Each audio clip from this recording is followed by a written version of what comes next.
Como es del conocimiento de ustedes, en este mundo tenemos 5 grandes religiones: el hinduismo, el islamismo, el budismo, el judaísmo y el cristianismo. Y obviamente estamos hablando que toda esta gente que pertenece a estas 5 grandes religiones en el mundo son creyentes.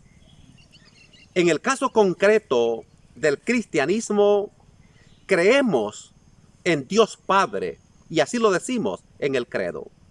Creemos en Cristo Jesús, creemos en el Espíritu Santo, creemos en los santos, creemos en vírgenes, creemos en la Santísima Virgen.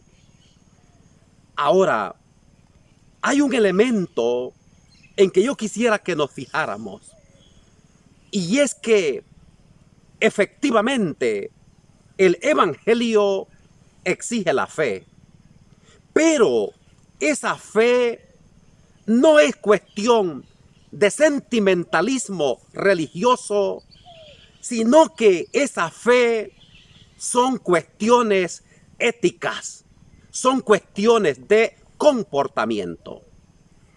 Veamos por favor el Evangelio de este día, tomado de San Juan 3, 16 en adelante.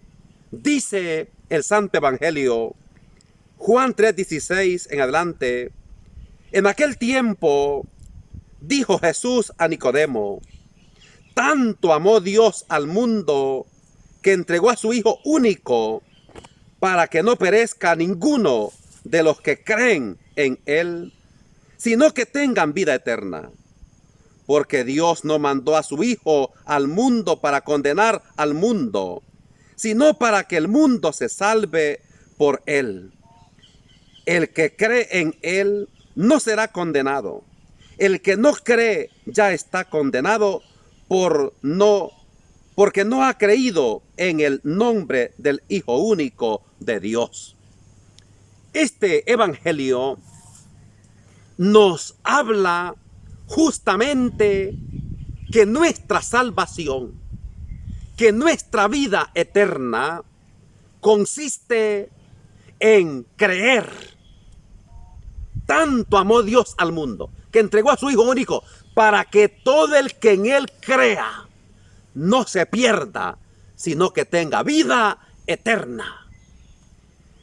Entonces lo que hay que definir es en qué consiste la fe que Jesús quiere.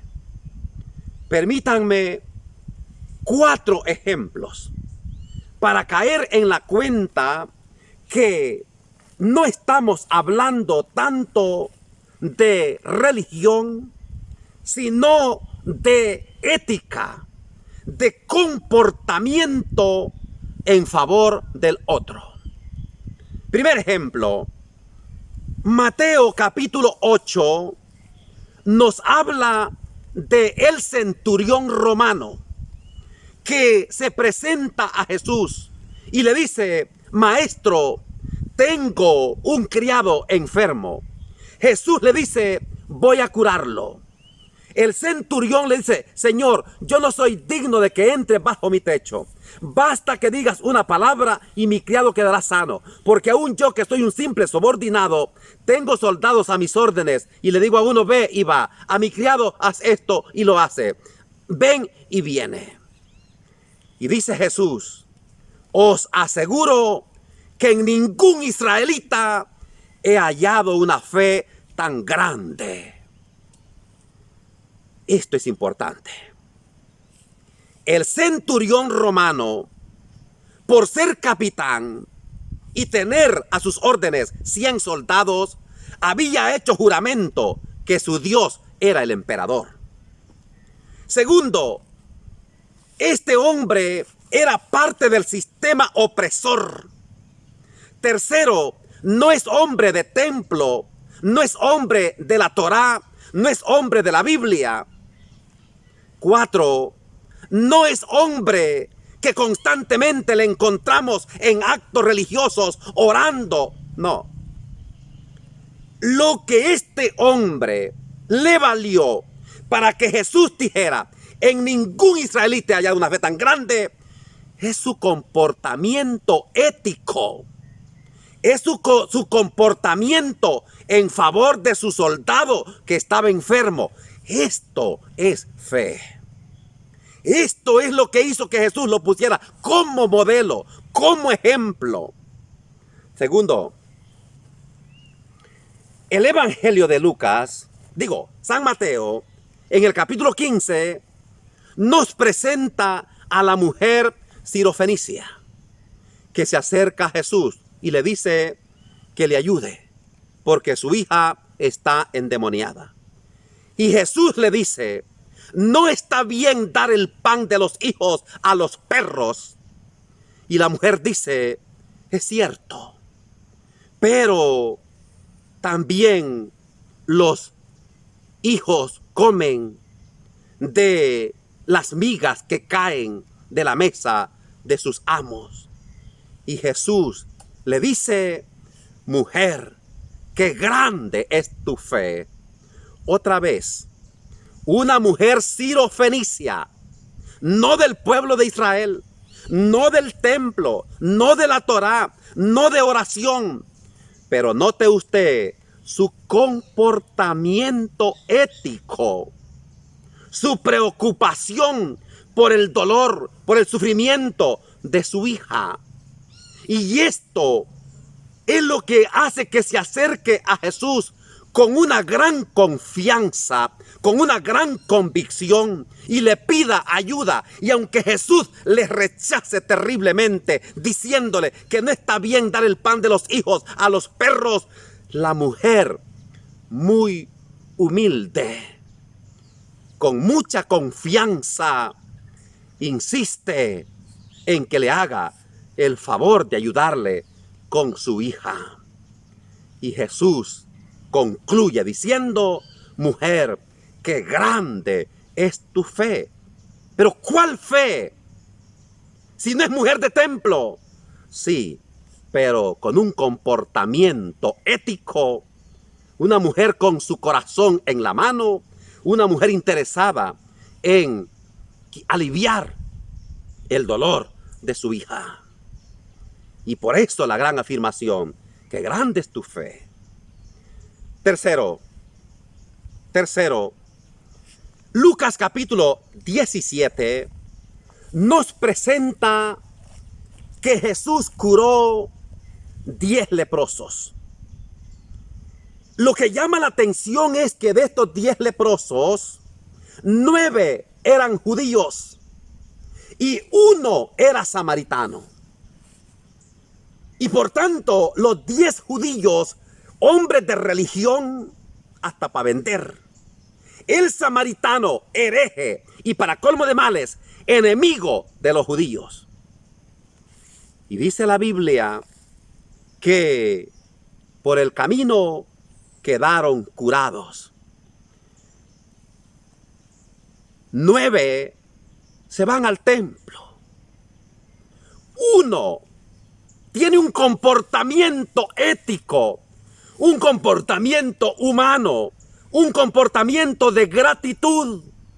Y es el que regresa a darle las gracias a Jesús. Y la gran afirmación otra vez: tu fe te ha salvado. Note la fe de este samaritano, no religioso, sino ético, comportamiento humano. El peligro de nuestra fe es que la divinicemos y olvidemos lo humano. Y ser humanos es tan importante que hasta Dios se humanizó. Y lo que Jesús nos enseñó en este mundo es a ser fraternos, es a ser misericordiosos, es a ser bondadosos, es luchar y batallar por quitar el sufrimiento de los demás. Por amor de Dios, tanta religión, poca humanidad. Es un error. 4. Lucas 10:25. Parábola de el buen samaritano. Esta parábola nos dice de que un hombre bajaba de Jerusalén a Jericó, cayó en manos de los bandidos, lo dejaron medio muerto. Pasó un sacerdote, hombre de religión, hasta para vender. Pasó un levita, hombre de religión, hasta para vender. Pero lo vieron al herido y pasaron de lejos. Errorazo. Errorazo. Hombres de religión, pero inhumanos. Pasó un samaritano. Otra vez, el hereje, el incrédulo, el pagano, el enemigo de los judíos. Pero este lo vio con ojos de aprecio. Se compadeció y actuó.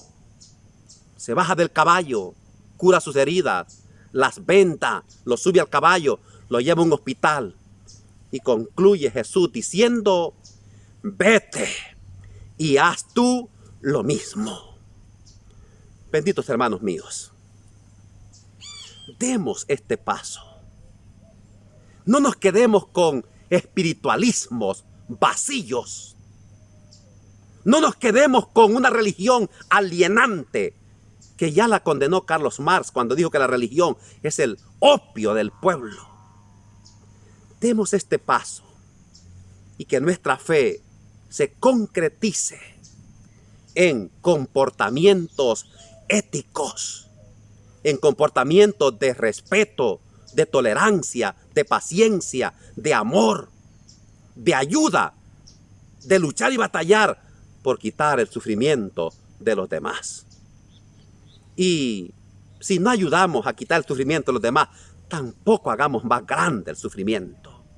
Ya dijo alguien: bastante ayuda el que no estorba. Ave María Purísima. Que el Señor les bendiga abundantemente, hoy y siempre.